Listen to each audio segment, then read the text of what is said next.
Notice పంపించింది. మరి notice పంపించిన వాళ్ళు నోటీసు పంపించారు, నోటీసు ఇంటి మీద అతికిచ్చింది. ఎంత ఘోరం! లీడర్ ఆఫ్ అపోజిషన్, ప్రతిపక్ష నాయకుడి ఇంటి ముగ్గట, ప్రతిపక్ష నాయుడు ఎక్కడుంటాడో తెలుసు.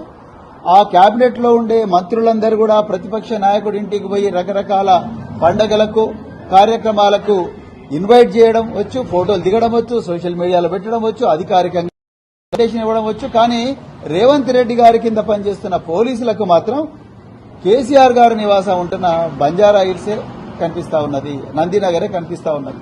అక్కడ గోడకు అంటించి వచ్చింది. ఇంతకన్నా దుర్మార్గమైన కక్షపూరిత రాజకీయం ఏమన్నా ఉంటుందా? ఒకసారి తెలంగాణ ప్రజలు ఆలోచించాలి.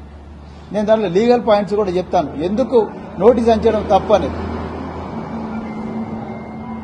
మీరు మరి హైదరాబాద్ నగర పోలీసులు కేసీఆర్ గారు ఆ నోటీస్ తీసుకుని వారు వెంటనే ఆ నోటీసు అందిన వెంటనే వారికి సమాచారం అందిన వెంటనే వారు వెంటనే ఏం చెప్పిండ్రు? అయ్యా, నేను మర్కుక్ మండలం ఎర్రవల్లి గ్రామంలో ఉంటున్నాను. నా వయసు 65 సంవత్సరాలకు పైబడ్డది.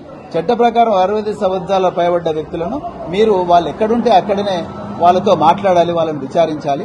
అంతే తప్ప మరి నేను పరిస్థితి లేదని చెప్పిన తర్వాత కూడా మళ్లీ కక్షతోని మళ్లీ నందినగర్ పోయి మళ్లీ ఫేస్ చేశాను. ఒక లీడర్ ఆఫ్ అపోజిషన్, తెలంగాణ తొలి ముఖ్యమంత్రి, ప్రతిపక్ష పార్టీ నాయకులు, మీ మంత్రులే పోయి వారింటికి పోయి అడ్మిటేషన్ కార్డులు ఇస్తారు.